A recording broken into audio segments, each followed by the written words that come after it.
This is exactly what he says. I'm told the footage of Shedeur Sanders meeting with the Giants is so bad that both the Browns and the Sanders family have threatened legal action if it is published. The New York Giants have released audio from their draft interview with Shedeur Sanders, and the disclosure has drawn intense public reaction. Fans want to know whether Sanders made critical remarks and why the Giants shared material that should have remained confidential. The situation revolves around an open microphone, contentious comments, and the broader implications of the leak. The New York Giants published a brief, edited segment from their interview with Shedeur Sanders and withheld the remaining footage. Observers are debating whether this was a strategic public relations decision or an attempt to discredit him. The team has offered no additional explanation, and many fans view the limited release as inadequate and potentially misleading. They are demanding full transparency and accusing the organization of orchestrating a negative narrative. While criticism of Sanders is vocal, his supporters are responding with equal intensity. There was another team that he sat down with. What do you mean it didn't go well after that? So, he was pissed that they did that to him. They did that to him. He counter-confronted The them. same thing they do to every other quarterback prospect. They did that to him. They slide in a mistake to see if you catch it. Right.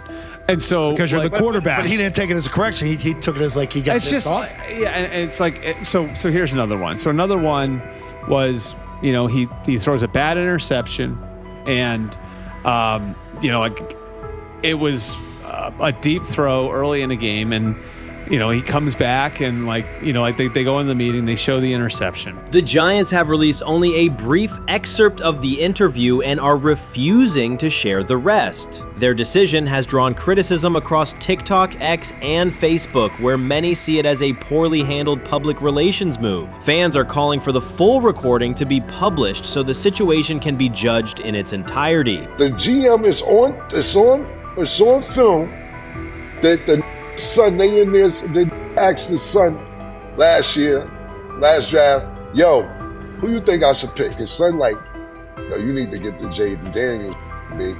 This is what his son, it's on tape. You should go Jaden Daniels. He laughing at his son. And all right, cool, get Jaden Daniels. I don't even know how that tape got out. I wouldn't have let the get out. Shedeur Sanders appears unfazed by the situation. Although the Giants suggested he was more hype than substance, their handling of the interview has instead elevated his visibility. Analysts across major sports outlets are now discussing him more than before, keeping his name prominent in the news cycle. New York Giants, where these tapes at? You hear me? Because if Shedeur Sanders was so unprofessional, y'all would have leaked the tapes for the whole world could see, right? Cause understand, it's a lot of he say, she say. But one thing I do know, as a young black man growing up in this world, being straightforward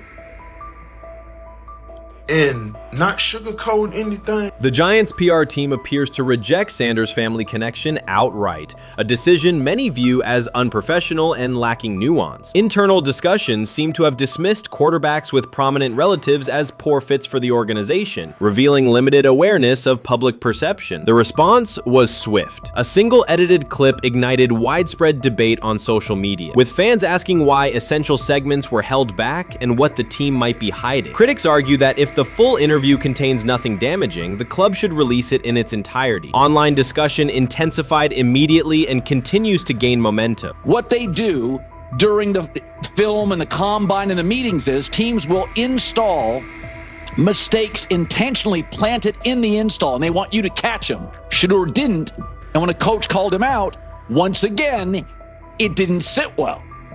It's like, bro, there's not many teams needing quarterbacks, especially since Pittsburgh appears to have a deal with Aaron Rodgers and Tennessee's getting Kale Moore. The Giants' decision to withhold the full interview has produced an unintended result. Instead of diminishing interest in Shedeur Sanders, it has intensified it.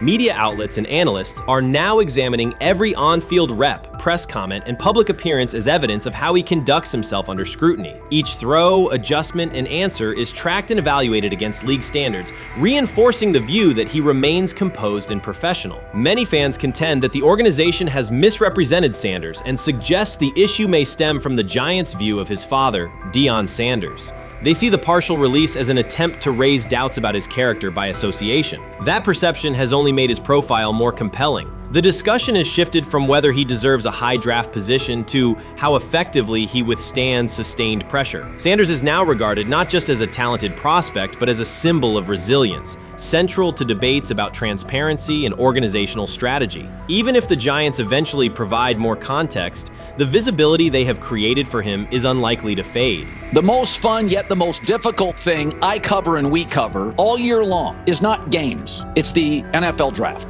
Because I've said this many times, you get lied to for a month to 2 months up to it. And so often during the draft, and every few drafts, there's a guy that really falls, precipitously falls. This year it was Shedeur Sanders, it's been Aaron Rodgers, it's been Dan Marino. Every few years somebody falls a lot. And so, but those stories don't come out until like the fall. Criticism of Shedeur Sanders from within the Giants organization has become increasingly public. Team communications appear focused on casting him as an overhyped prospect, whose character should be questioned, a narrative that seems aimed at shaping opinion rather than assessing performance. Yet each selective release or negative remark has instead amplified attention on Sanders and elevated his reputation. Efforts to confine him to a narrow, unfavorable image continue to produce the opposite effect, reinforcing his position as an underdog who endures external pressure. The debate has shifted from football analysis to broader concerns about narrative control and transparency. Fans, reporters, and online communities are still urging the Giants to publish the full interview, arguing that only complete context can resolve speculation. The organization's refusal to comply has intensified scrutiny and led many observers to conclude that the team underestimated public reaction and now faces questions it could have avoided with full disclosure. The tapes, the New York Giants have the tape. They definitely have the tape. It's confirmation that they have the tape. Shedeur didn't do nothing. Is what they saying he did. I'm gonna tell you what these mixed reaction right here.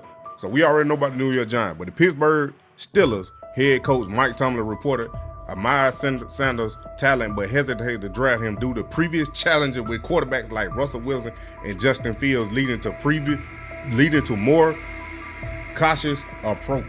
Las Vegas Raiders. Sanders met with Raiders at the NFL scouting combine and expressed enthusiasm about potentially joining the team. His familiarity with the West Coast offense and quick release was noted positive, though concerns about his ceiling. Hours after the Giants posted that short audio clip, the timeline never slowed. Comment threads filled with frame-by-frame breakdowns, lip-read attempts, and side-by-side comparisons of what was said versus what was left out.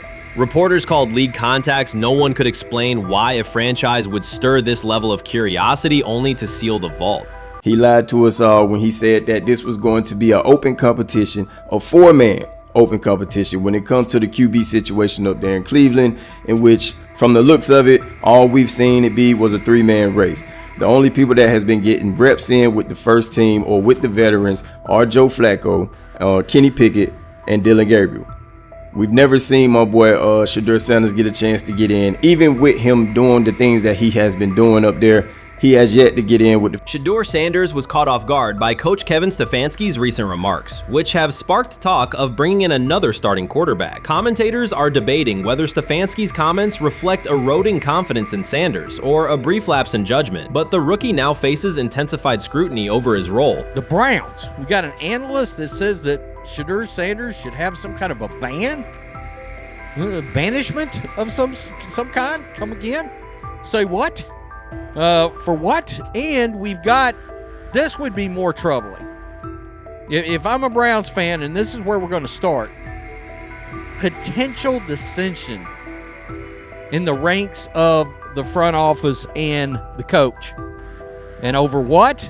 Quarterback. When a program's headline quarterback suddenly becomes the subject of sideline murmurs and quiet searches for replacements, the situation is unmistakable.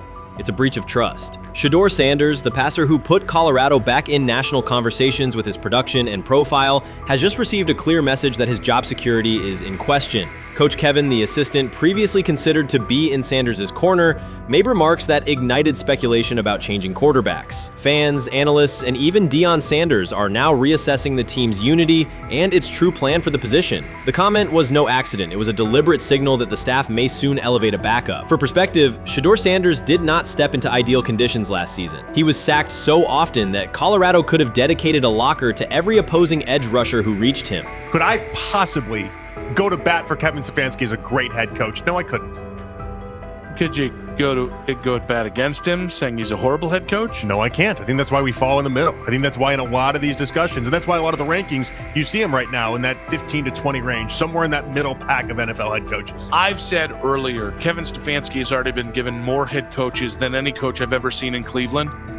Starting with the decision to move on from Baker and him clearly still having another level to get to in Tampa. Last season, Shedeur Sanders often had to operate behind an offensive line that provided minimal protection, yet he still delivered precise throws and critical drives. At times, he seemed to be carrying a struggling roster almost on his own. Despite the constant pressure, he never complained, never threatened to transfer, and never acted entitled. He remained with Colorado because he trusted the program, trusted his father, and believed in the team's larger mission. That loyalty is why Coach Kevin Stefanski's recent statement that the quarterback competition is wide open struck so sharply. The remark implies that Sanders' starting role is insecure, as though the player who absorbed countless hits while holding the offense together is simply another name competing with walk-ons and first-year athletes who are still learning the cadence. This goes beyond ordinary coach language about fostering competition. It introduces genuine uncertainty about the staff's confidence in Sanders and invites speculation that Colorado is actively assessing outside options through the transfer portal. By characterizing the position as vacant, Stefanski has planted seeds of doubt that could quickly evolve into rumors and undermine the stability of the locker room. I'm sorry, but when it comes to quarterback, I'm gonna defer to my head coach, generally speaking, especially one with Stefanski's track record and how he's viewed across the league. So this is interesting because it tells you Kevin Stefanski's not a Shedeur Sanders guy. And it also tells us who made these picks. Exactly. The Cleveland Browns made a rather awkward decision in the NFL draft, opting to take quarterback Dylan Gabriel in the 3rd round, well before he was expected to fly off the board. Then 2 rounds later, the Browns took fellow quarterback Shedeur Sanders. So what exactly is going on? Discussion has begun about whether Colorado is actively evaluating another quarterback and preparing for life after Shedeur Sanders.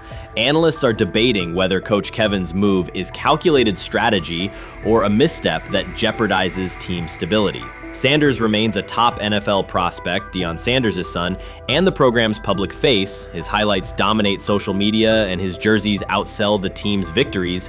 Yet he is once again being asked to reaffirm his position. The issue is more than routine roster management. It intersects with the family dynamics that shape the program.